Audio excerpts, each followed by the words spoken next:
एक बार एक साहब के यहाँ बम्बई पहुँच गए। साहब वो लड़की मेरी तकरीर सुनने के वो दावत कर गई, मौलाना कल का नाश्ता मेरे घर पे। अब मेरी उम्र उस वक्त और कम ऐसी थी, 18-19 साल की, 20 साल रहा होगा। अब वो दावत कर दी तो महाराष्ट्र यूनिवर्सिटी में पढ़ने वाली लड़की, अब वो नाश्ता लेके अपने घर में आई तो वो चिपका हुआ कपड़ा, वो लोअर वोअर होता नहीं है बिल्कुल, टी शर्ट वैसे पहन के नाश्ता लगाने लगी। मेरे साथ एक बहुत बड़े मौलाना भी थे, नाम नहीं बताऊंगा। जैसी नाश्ता करके रखी, मैंने कहा सिस्टर सुनिए, थोड़ा सा आप कपड़े अगर चेंज कर लेती तो अच्छा होता। बूढ़े मौलाना थे वो हमारे बगल में, उनकी भी नाश्ते की दावत थी, तो वो तो कुछ नहीं बोले। तो लड़की कहती है ऐसा, व्हाट इज़ प्रॉब्लम? मैंने कहा इंग्लिश तो हमें ज़्यादा आती वाती नहीं है, लेकिन तुम्हें प्रॉब्लम नहीं होगी, हमें प्रॉब्लम है। कल की तकरीर सुनी आपने, वेदों के मंत्र सुनाए, तो लगा कि आप मॉडर्न मौलाना है। आपकी दावत करती, आप तो पुराने खोपड़ी वाले मौलाना निकले। डांटने लगी हमको। अब मौलाना हमको इशारा कर रहे हैं ऐसा। मैंने कहा मौलाना आप बूढ़े हो चुके हैं, आपको प्रॉब्लम नहीं, हम जवान हैं, हमें प्रॉब्लम हो रही है। भाई जाइए, इसको कहिए कि कपड़ा बदल के आए, दूसरे कपड़े पहन के आए। भाई उसके बाप से ये मौलाना क्या तरक्की करेंगे और क्या करने देंगे लड़कियों के लिए। इतनी पागल लड़की बोलती चली गई, बहुत ज़्यादा बोल गई। मैं सुनता रहा, भाई तेरा घर है, घर का तो कुत्ता भी शेर होता है।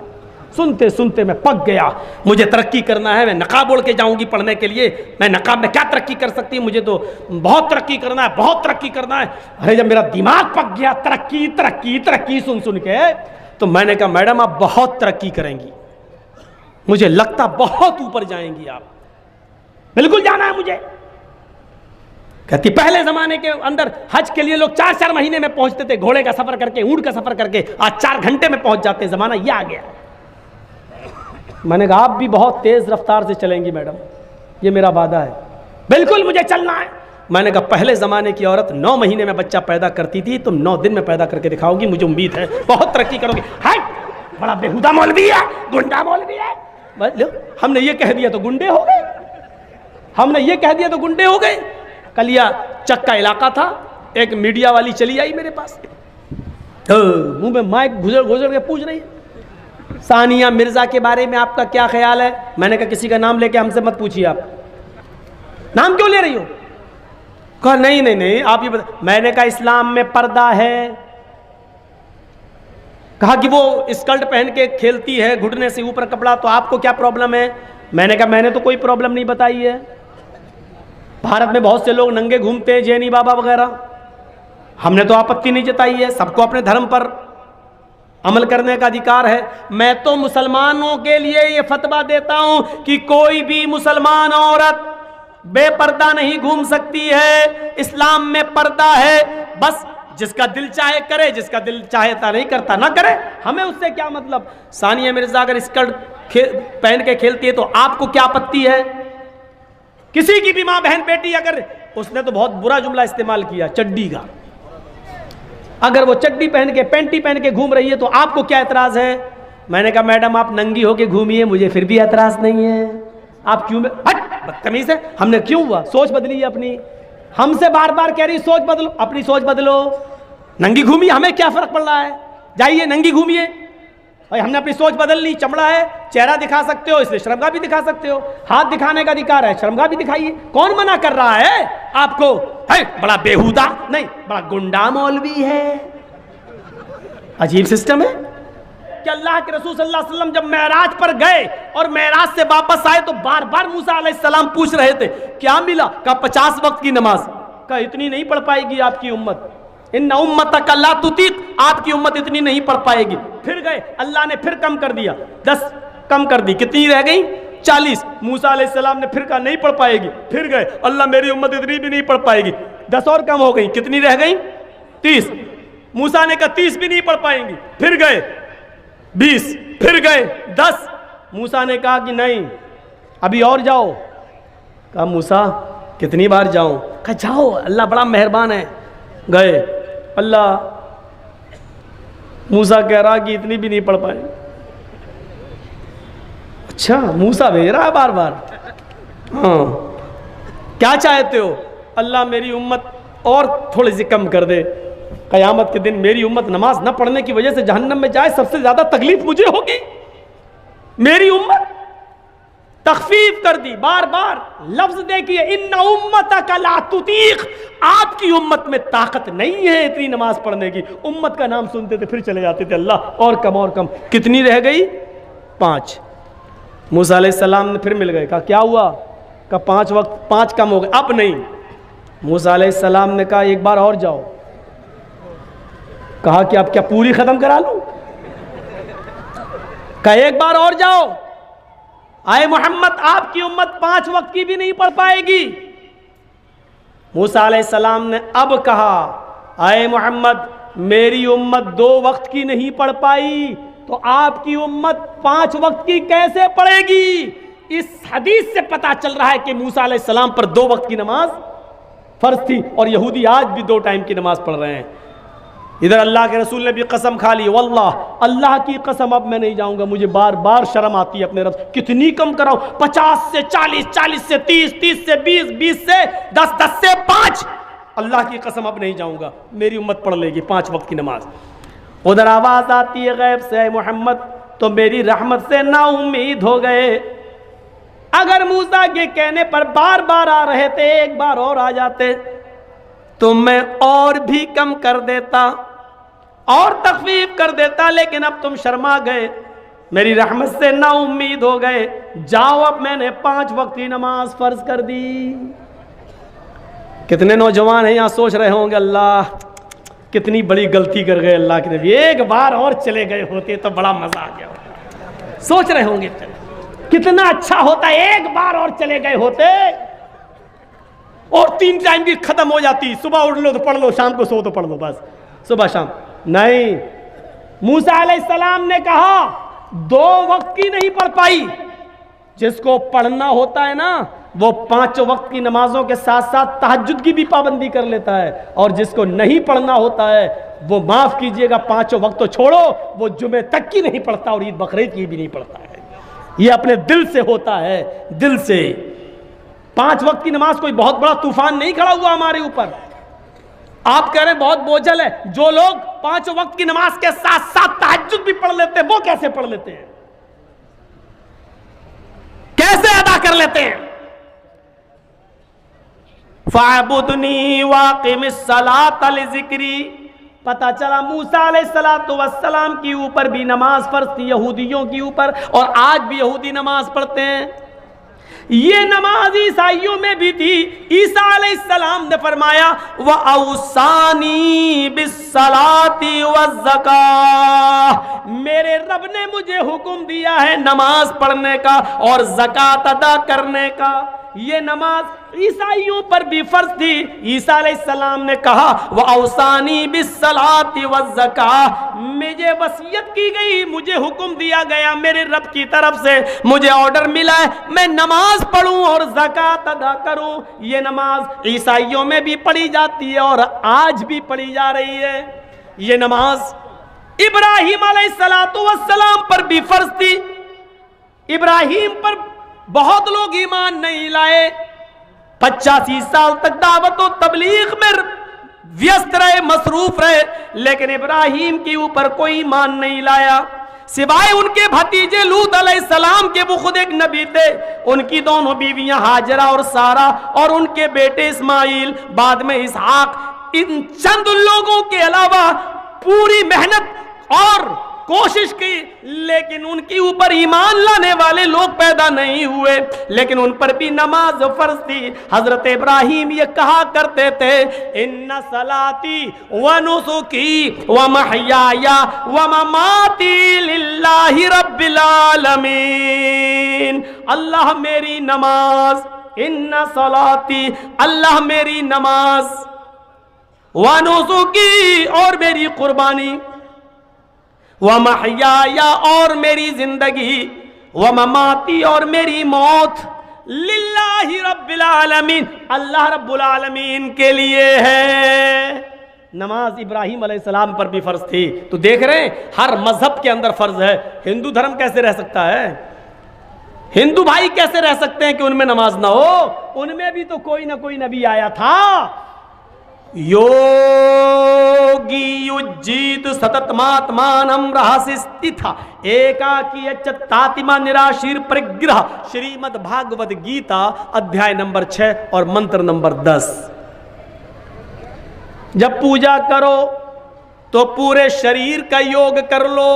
योगी, यूपी वाला नहीं बता रहा हूं मैं, आप लोग इसको मत समझ लेना।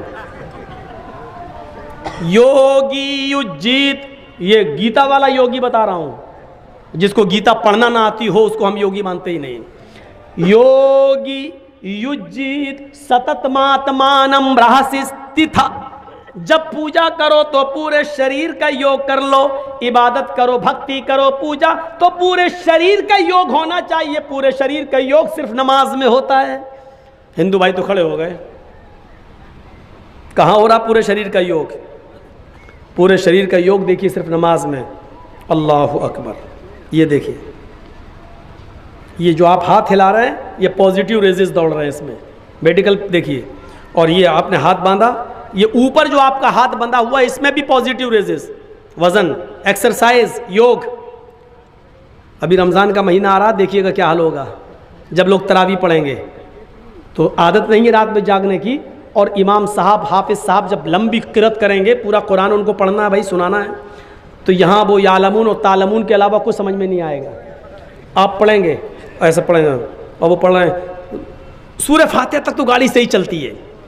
इहदिना सिरातल मुस्तकीम सिरातल लज़ीना अनअमता अलैहिम गैरिल मग़दूबि अलैहिम वलद्दाल्लीन। आमीन, हो गया। अब यहाँ से, अब यहाँ तक तो गाड़ी सही चलती है हाफिज़ की। इसके बाद अलिफ लाम मीम। अब राजधानी एक्सप्रेस हुई यहाँ से।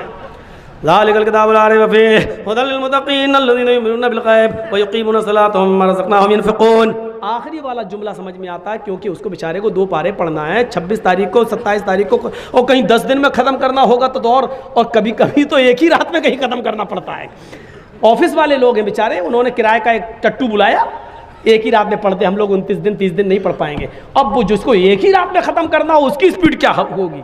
जिसको 29 दिन में ख़त्म करना वो तो ये है युनफ़िक़ून, यालमून, तालमून। और जिसको एक ही दिन में ख़त्म करना है उसका हल क्या होगा?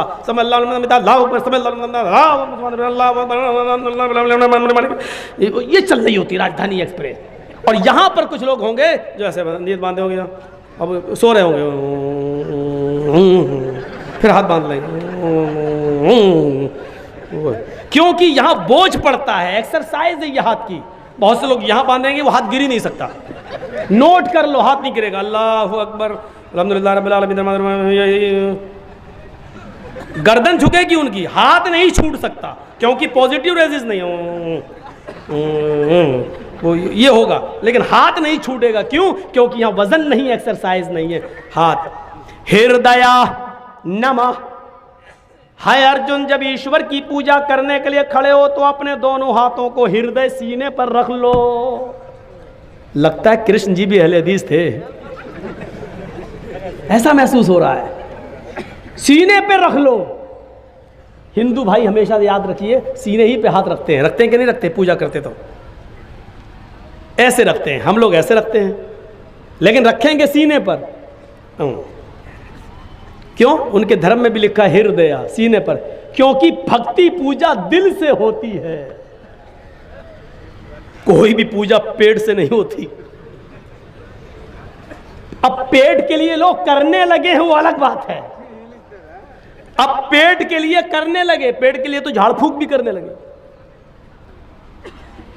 तंबाकू वाला पान खाया हुआ है, बोली साहब मेरे बेटे को बुखार आया तो दम कर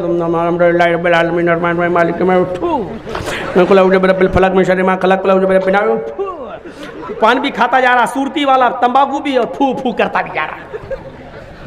तो पेट के लिए अब इबादत हो जाए वो एक अलग बात है, लेकिन इबादत दिल से होती है। कृष्ण जी ने कहा अर्जुन सीने पे हाथ रख लो। हम लोग भी सीने पर हाथ बांध लेते हैं। ओम भूर्भुवः स्वः। भूल चूक में हमसे जो गलती हो गई हो, ईश्वर है भगवान हमको माफ कर देना, क्षमा कर देना, स्वाहा कर देना हमारे पाप को। हम लोग भी कहते हैं अल्हम्दुलिल्लाहि रब्बिल आलमीन। अय अल्लाह, हम दिल से गवाही देते हैं कि सारी तारीफ तेरे ही लिए है। अर्रहमान रहीम, दिल से गवाही देते हैं जो बड़ा ही मेहरबान इंतहाई रहम करने वाला है। मालिकी यौमिद्दीन, हम दिल से तुझे क़यामत के दिन का पूरा पूरा मालिक मानते हैं। इय्याका नअबुदु व इय्याका नस्तईन, आय अल्लाह हम दिल से इस बात का इकरार करते हैं कि तेरे अलावा हम किसी की इबादत नहीं करते और तेरे अलावा किसी से हम मदद तलब नहीं करते, तेरी ही इबादत करते हैं और मदद भी तुझसे तलब करते हैं। आय अल्लाह इतनी लंबी चौड़ी जो दिल से हमने तेरी तारीफ की है, इस तारीफ के बाद मेरी चंद बातें सुन ले। इहदिना सिरातल मुस्तकीम, आय अल्लाह हम दिल से सिराते मुस्तकीम मांग रहे हैं। आय अल्लाह हमें 72 सड़कों पे चलने से बचा ले। आय अल्लाह हमें हनफी, शाफी, मालिकी, हम्बली, शिया, सुन्नी होने से बचा ले। आय अल्लाह जो सीधा रास्ता हो तेरा, तेरे हबीब का, तेरा तेरे नबी का, आय अल्लाह मुझे उसी सिराते मुस्तकीम पर चलने की तौफीक अता फरमा। फिरके कितने हैं? 72। अल्लाह के नबी ने कहा मेरी उम्मत में 73 होंगे। बनी इसराइल में थे 72, मेरी उम्मत में कितने होंगे? 73। लेकिन इनमें बड़े बड़े फिरके जानते हो कौन से हैं? 4, हनफी, शाफई, मालिकी, हम्बली। और आप ताज्जुब करेंगे, इब्ने माजा की रिवायत पढ़िए, अल्लाह के रसूल ने यह तो कहा कि मेरी उम्मत में 72, बनी इसराइल में 72 थे, मेरी उम्मत में 73 होंगे। लेकिन जब आपने सहाबा को समझाया तो एक सीधी लाइन खींचकर सिर्फ 4 लकीरें खींची, 2 इधर और 2 इधर। बहुत बड़ा इशारा था ये नबी अकरम का। 2 इधर खींची और 2 इधर, और इन दोनों पे लिखा एक सीधी लाइन, ये हो गई सीधी, एक इधर एक इधर, एक इधर एक इधर, ऐसे। अब कैसे बताऊं मैं आपको, समझ गए ना? जैसे हवाई जहाज होता है, सीधा ये सीधी लाइन, 2 इधर 2 इधर। इन चारों लाइन पर अल्लाह के नबी ने क्या लिखा? हाजा सबीलुश शैतान, हाजा सबीलुश शैतान, हाजा सबीलुश शैतान, हाजा सबीलुश शैतान। और सीधी जो लाइन खींची उस पर लिखा हाजा सिरातुम मुस्तकीम, ये सीधा रास्ता है, ये मेरा और मेरे साहबा का रास्ता है। ये दाएं बाएं, ये 4 सड़कें जो हमने बनाई हैं, ये सब शैतानी रास्ते हैं। मोहम्मद और मोहम्मद के साहबा का, कुरान और हदीस का एक ही रास्ता जो सीधा है, वन्ना हाजा सिराती मुस्तकीमन, और ये मेरा सीधा रास्ता है। 4 लाइनें खींचकर इशारा कर देना, यह बहुत बड़ी बात है मेरे भाइयों। मैंने पहले ही कहा था, यहां पर भी अक्लमंदों के लिए इशारा काफी है, इशारा काफी है। अक्लमंद हैं तो हमारे लिए इशारा काफी है। चलिए आगे चलिए। योगी पूरे शरीर का योग हो। अब देखिए, अल्लाहु अकबर, रुकू में गए, रीढ़ की हड्डी, कमर बिल्कुल सीधी कर लो। आप करना पड़ेगी, हम तो करते ही नहीं हैं। अल्लाहु अकबर, जब तक सीधी हो रही तब तक उठ गए।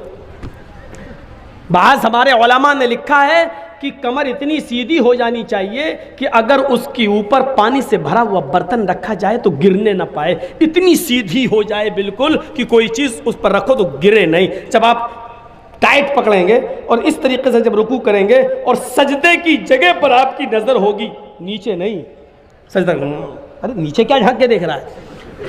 सजदे की जगह पर होनी चाहिए निगाह, तो आपकी कमर बिल्कुल सीधी हो जाएगी। डॉक्टर मोरिस बुकाए, बहुत बड़े डॉक्टर गुजरे हैं अमेरिका के अंदर, इन्होंने लिखा अपनी किताब के अंदर, मोहम्मदुर रसूलुल्लाह ने जो रुकू बताया है, मुसलमान 5 वक्त नमाज पढ़ता है, अगर वैसा रुकू करने लगे जैसा मोहम्मद सल्लल्लाहु अलैहि वसल्लम ने बताया है, तो इस आदमी को कभी रीढ़ की हड्डी के दर्द और रीढ़ की हड्डी के कैंसर की बीमारी नहीं हो सकती। इतना बड़ा इलाज बता दिया अल्लाह के रसूल ने। लेकिन आज हो रही है बीमारी, इसका मतलब यह कि हमारे रुकू और सजदे सही नहीं।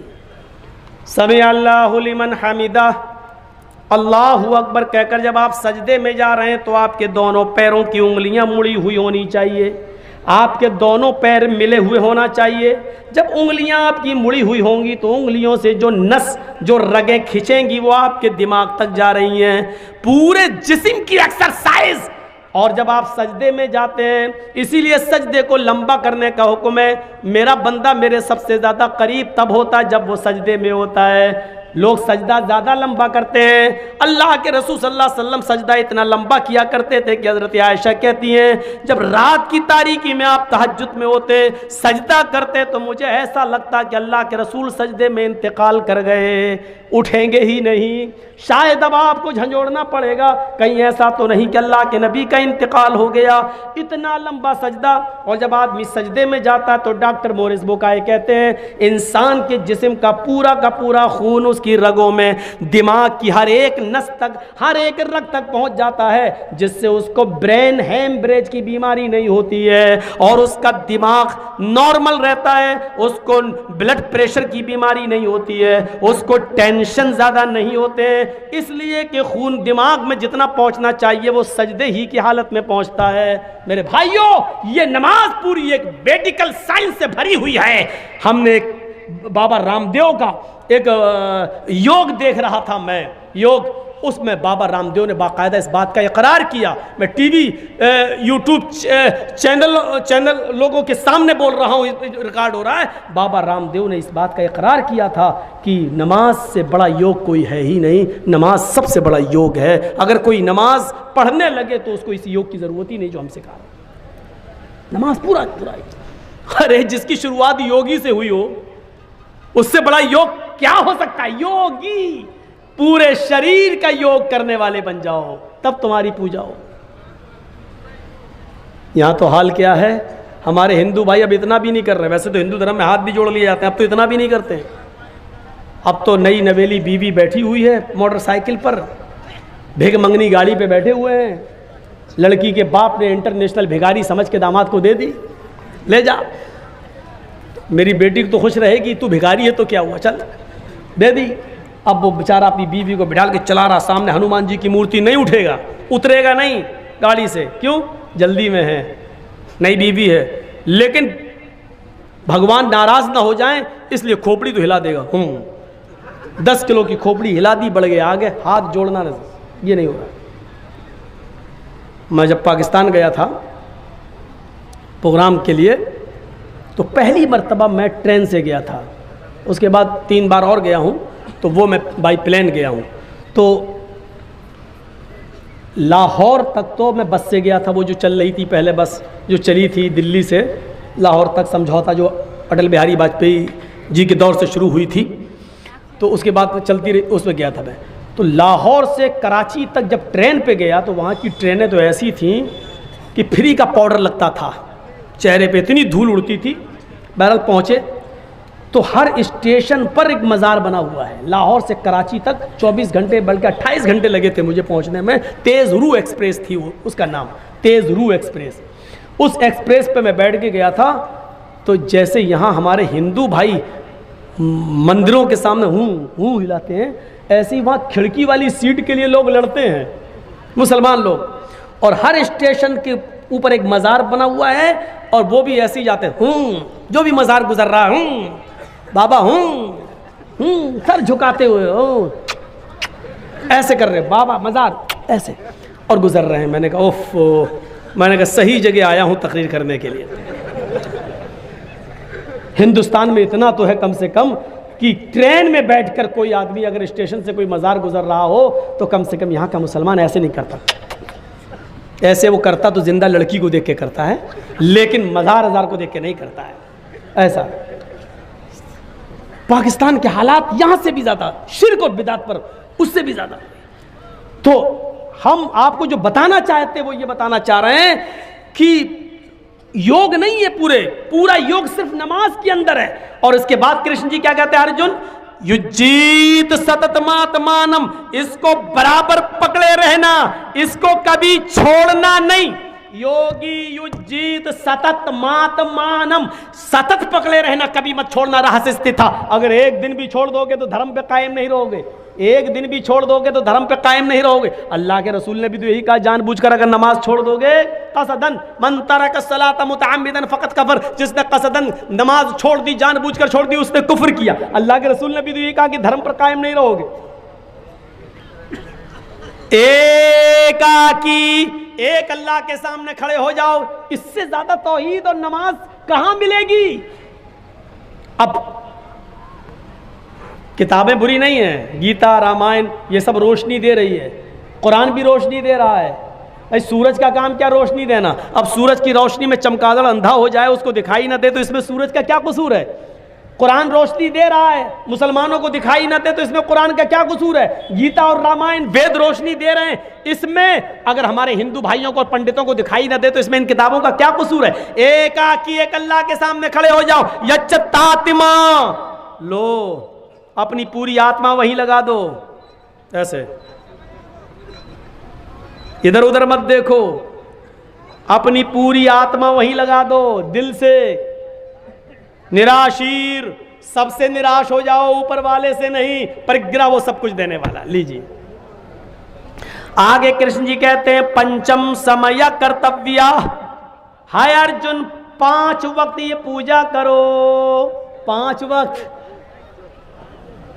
पवित्र धरती पाक जमीन तलाश करो, और अगर पाक जमीन पवित्र धरती ना मिले, धरती जमीन तुम्हें पाक ना मिले, मिर्गा चर्म, तो हिरन की खाल, मिर्ग मानी हिरन, मिर्ग मानी हिरन, चर्म मानी चमड़ा, हिरन का चमड़ा बिछा लो, हिरन के चमड़े पर तुम ये पूजा कर लो, यानी हलाल जानवरों का चमड़ा भी हिंदू धर्म के अंदर हलाल है, उस पर खड़े होकर नमाज पढ़ी जा सकती है।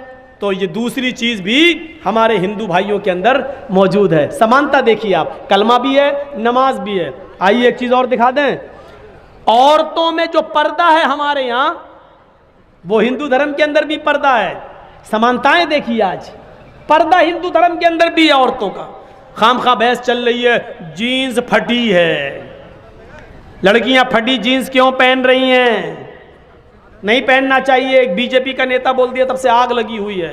लड़की कह रही वाह साहब, पाकिस्तान में भी बवाल चल रहा है इस वक्त। मालूम है आपको क्या बवाल चल रहा है? पाकिस्तान की औरतें बोर्ड निकाल के घूम रही हैं और बैनर निकाल के घूम रही हैं, सड़कों पे आ गई हैं, मेरा जिस्म मेरी मर्जी। कितने बच्चे हम पैदा करेंगे ये मेरा पति तय नहीं करेगा, ये हम तय करेंगे। रात में कितनी बार एक महीने में मिल सकता है ये तुम तय नहीं करोगे, ये मेरा जिस्म मेरी मर्जी। ये चल रहा है बवाल। मर्द कौन होता है बच्चे पैदा करने वाला? हमको कितने करना है ये हम तय करेंगे, ये बवाल चल रहा है। देखिए अभी होता क्या आगे चलकर। हिंदुस्तान के अंदर भी एक बवाल चल रहा, फटी जींस। बोलो नहीं, अगर किसी लड़की को अपनी बेटी समझकर इतना कह दो कि बेटा बेटी तुम हमारी बेटी जैसी हो, ये तुम फटी हुई जीन्स नहीं पहना करो बेटा, अपने घर में नहीं हो बाहर हो, कुत्तों की नजर हड्डी पे पड़ती है बेटा, ये मत दिखाया करो, इतना कह दो तो बवाल हो जाएगा। लो साहब, अरे मैं जो पहन रही वो सही है, तुम्हारी खोपड़ी गलत है, तुम्हारी सोच गलत है।